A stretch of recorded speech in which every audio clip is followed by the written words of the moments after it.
Still on River State crisis, the Trans-Niger pipeline in Ogoniland, River State, was hit by an explosion just 2 weeks after some groups threatened to blow up oil pipelines if there were any impeachment attempts on the governor of River State. Locals claim that the blast was an act of sabotage, fueling speculation that the earlier threat has been carried out. Our News Central's correspondent Biola Festus visited the scene of the explosion. Now, I'm being told I will bring that package later, so do stay tuned. However, to discuss the latest development in River State, we are joined by immediate past spokesperson for the Coalition of River State Civil Society Organizations, Solomon Lenu, a legal practitioner, Evans Ufeli, and a public affairs analyst, Francis Chilaka. You're welcome. First off, Mr. Solomon, let's get to you. If you're there with me, I'm going to go right ahead and ask, did you see this coming? Well, I'll be very hypocritical if I say that I didn't see this coming, because for those of us who are here in River State and are close watchers, this action had been predicted. In fact, I have even spoken about this particular action, the intent to get a state of emergency declared here in River State on your very station, I think sometime last year. I alluded to that fact, and today it has happened. Unfortunately, what is happening, here today in River State is a situation that can be likened to the adage that says that you give a dog a bad name to kill it. That is what is happening here, and it's unfortunate because a whole lot of lies has been told, a lot of misinformation has been churned out. In fact, I even feel pity for the president, because I'm sure that had he been properly informed about the true state of things, his decision may have been different if he is not in league, with those who are bent on making sure that River State is in the situation that she is right now. And I'm going to tell you straightforward, the people of River State are not happy, because for the first time since the last administration, River State people got some kind of respite, having a government which they can actually call their own, a government that they can relate to, a government that actually, has a mantra that says it is the people's first. But unfortunately, soon after this government came into being, a whole lot of crises have been happening. I listened to the declaration of state of emergency by the president, and my heart, bled. I also listened to the AGF this afternoon, and I'm left to wonder, where are these people actually getting their own information from? Don't they have people that give them the right information about the situation of things? Because if you listen to the president said that when he tried to intervene, of course, the parties involved did not heed to his advice, and also again the Supreme Court judgments that the governor blatantly ignored the orders of the court. And then you begin to wonder, because if you look at the Supreme Court judgments, no matter how vexatious it was, the governor immediately, in less than 24 hours, implemented the first part of the judgment, which was at his disposal at the time, by ordering the local government chairman to step aside. He did that immediately, even before the CTC came out. And he didn't stop there. Even went ahead and has been making attempts to represent the budget, which was one of the crux of the issues, and we all saw how the Martins and Megule Assembly tried to evade that particular budget presentation. The governor tried, he wrote the first letter, they rejected it, that it was through the secretary. The governor had to write twice again by himself. Still, they rejected and rebuffed him, only to go and lie to Nigerians and brought the state of emergency. And then again, there's this issue that is trending, that there was a pipeline explosion, in a Goni area, and it is because of that the president declared a state of emergency. Well, if that is what the state of emergency was hinged upon, then the government of Nigeria have been properly deceived, because I can tell you, aside from being a critical stakeholder here in River State, I am also from Ogoni. And I went there yesterday, the moment the information came in the morning. I went there to take a look at the place. And I can tell you that what they are calling explosion today, it's quite unfortunate, because there is nothing like explosion. It is just, a well orchestrated, sabotage that was carried out by people who want to paint this the governor of Rivers State black, so that they can achieve their aim. And I can tell you that incident not also happened on the Niger Delta pipeline. That's not correct. All right, the Niger pipeline, we can tell you, for you to even puncture or cause any sabotage to that pipeline, you have to be well. Mr. Solomon Lenu, I'm going to let you finish, but I also want to welcome Francis Chilaka, our public affairs analyst, here with us as well. I want to get his take on the situation in Rivers State as well. Now, Mr. Chilaka, do you think that this was the right way to go by the Nigerian president, declare a state of emergency? I will start by, I think 3 weeks back or so, this channel, I also said it that I foresee a state of emergency being declared because I've been following everything going on in Rivers State, and I will say that the president and the minister of FCT would leave no stone unturned in their bid to capture the state. So when the State House of Assembly, served the notice of impeachment, and it became obvious to all the parties involved that it was not going to fly as easily as they had planned, because if you look at that notice, they served a notice on the governor, they served a notice on the deputy governor, which means that the speaker was eyeing the governorship, and that would have, led the state into a state of anarchy and chaos. So I knew that it was going to happen. I knew that was going to be the last resort. But then, looking at it again, I do not think it's the right decision to have been taken. And the president in his broadcast, if I'm right, kept emphasizing on the fact that Fubara did not do this. Fubara did not do this. But the president failed to point to the fact that there is somebody behind the mask that was causing all this problem in Rivers State, and that is the FCT minister. So, in other words, you cannot beat a child and ask the child not to cry. So somebody was beating the drum for the 27 State House of Assembly members. Somebody was beating the drum to ensure that the state does not function. So if there was going to be a punitive measure to be taken, I think what Mr. President would have done first and foremost was to cut, the powers of the FCT minister, to call him to order. But the president did not do that. So for me, I believe that everything that has played out in Rivers State is state capture geared towards the 2027 elections. Thank you very much, Mr. Chilaka. Mr. Lenu, I'm going to come back to you, but I also want to introduce Evans Ufeli, a legal practitioner. He's joining us, and I want to ask him about the legal implications of this. First off, Mr. Ufeli, was this the right move by the president? Does the pipeline vandalism and the situation in Rivers State, did it all amount to a situation where he could actually invoke a state of emergency? Mr. Ufeli. Well, why does the president have the right to declare a state of emergency?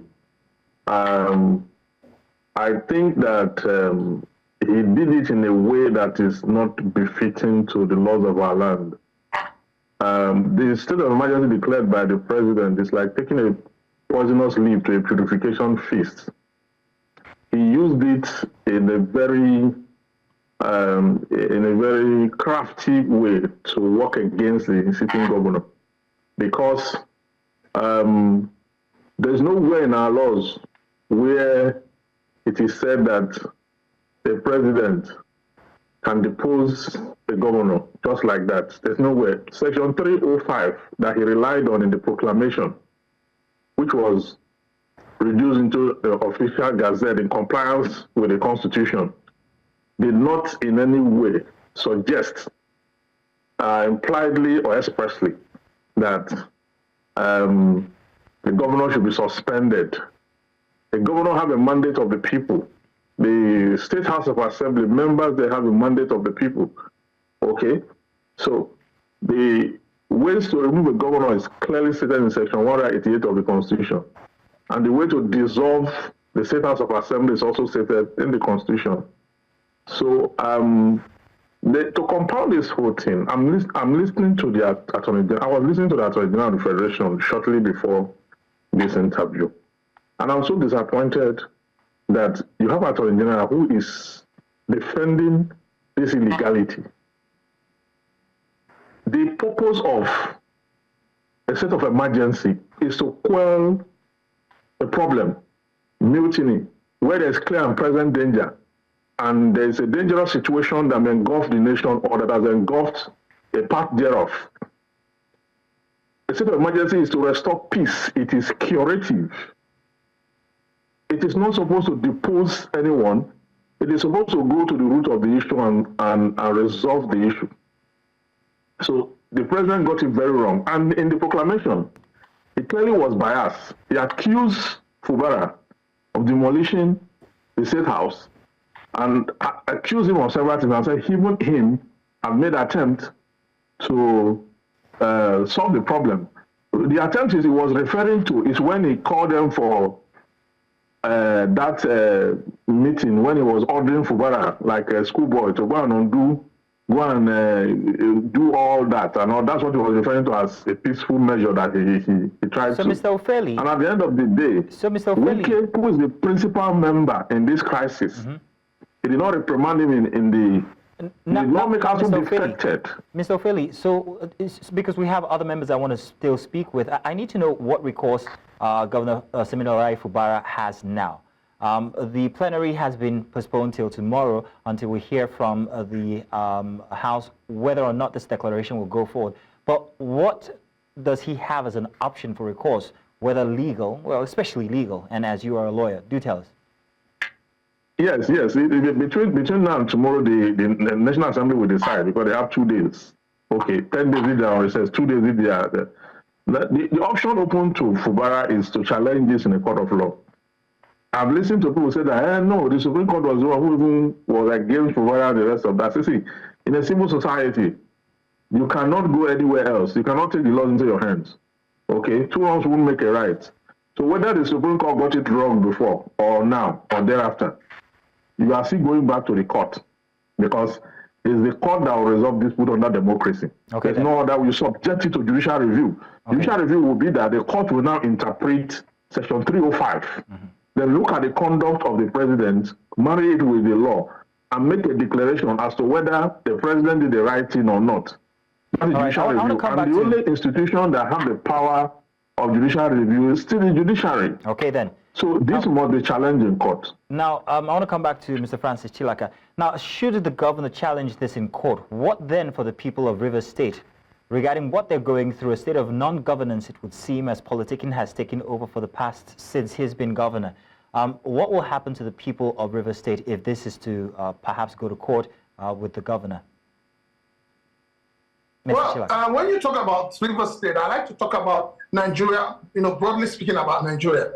And the political class. Unfortunately and sadly, we have a political class that do not think about the people. So every step taken by the political class is selfish and greedy. It's not about the Nigerian people.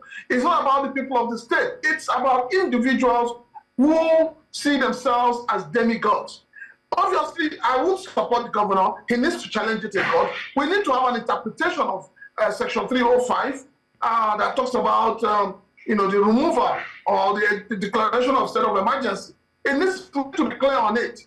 And you see, what pains me most in this whole thing is that the Supreme Court in recent times seems to be giving judgments that people no longer understand where they're coming from.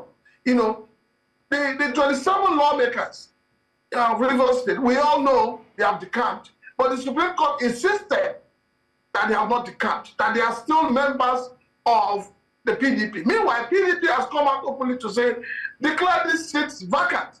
So we need to know, why the Supreme Court has been giving so many conflicting judgments in recent times.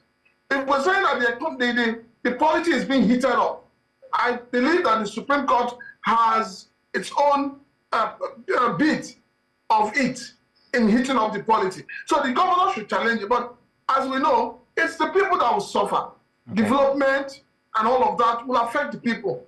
And it is gradually going to affect the dividends of democracy that the people of it are expecting. Mr. Solomon Lenu, let's come back to you. We know that Rivers State is responsible for most of the revenue when it comes to oil for Nigeria, and most people seem to think that the president was being proactive in declaring a state of emergency to secure this part of the country's earnings. Now, with a state of emergency being declared, and if it is ratified by the Senate, this means a small military situation inside of a democracy. How will this affect oil production inside of Rivers State and for Nigeria, and how would it also affect the people in their everyday lives? One of the problems that we have as a country today is that we tend to forget, too quickly and too easily. If the presidency had a well thought out, plan to solve the problem of Rivers State with regards to this current crisis, I think a state of emergency at this time would have been the last option, because if you are in Rivers State, you see that the governor has been trying all the best that he can, to make sure that there is peace, and people have been going about their duties and their businesses, quite calmly, and there was no reason whatsoever to declare a state of emergency. And why I say we seem not to, remember our past is because if you look at what happened during the Jonathan time, when Jonathan lost the election and then Yar'Adua took over, which brought about this amnesty thing, you see that the activities, in the Niger Delta here actually crippled the economy to a point that Yar'Adua had to come up with that amnesty program. And again, during the Buhari time too, we saw when the Avengers came, and we saw what, became of the economy of Nigeria. This is one of the mainstay of the economy of Nigeria. So when you are dealing with the issue of Rivers State, you have to be very, very, circumspective and do it with tact. Unfortunately today, our leaders have placed politics above every other consideration, because just like you can see, there's a general consensus around this issue of a state of emergency in Rivers State. Everybody is saying that it's wrong. And beyond just being wrong morally, on the legal aspect of things too, the president has gone ultra vires. He had gone above the recommendations, of the Constitution to act, with his own whims and caprices and all of that. So I think we just have to continue talking the way we are talking, and pray that the National Assembly will rise to the occasion and then halt this particular action, because we cannot actually tell how this whole issue will end. It can cascade, downhill and get even worse than it is right now, because if you say that you are trying to protect the economy by putting down the state of emergency, what if, the boys in the creeks, go ahead to start bombing these installations, and then you can no longer produce the oil? Then we'll go back at once again. It will then mean that in trying to solve a problem, you've created more problem than we can actually handle at this very time when we are having a serious economic crunch. So the truth is, everything that has been happening all around this Rivers State crisis, and the interventions of the president, the court judgments and all of this things have not come, in good faith. There's clearly, an obvious bias. And one thing they need to also understand is that whatever you do thinking you're doing to the governor of Rivers State today, you're doing it to the people of Rivers State. All right. So there are things that people must actually take into cognizance when doing things, so that we can actually have a peaceful country. Mr. Solomon Lenu. Now, Mr. Solomon Lenu, Mr. Evans Ufeli, and Mr. Francis Chilaka, thank you, gentlemen, for your contributions this afternoon. My pleasure. Thank you.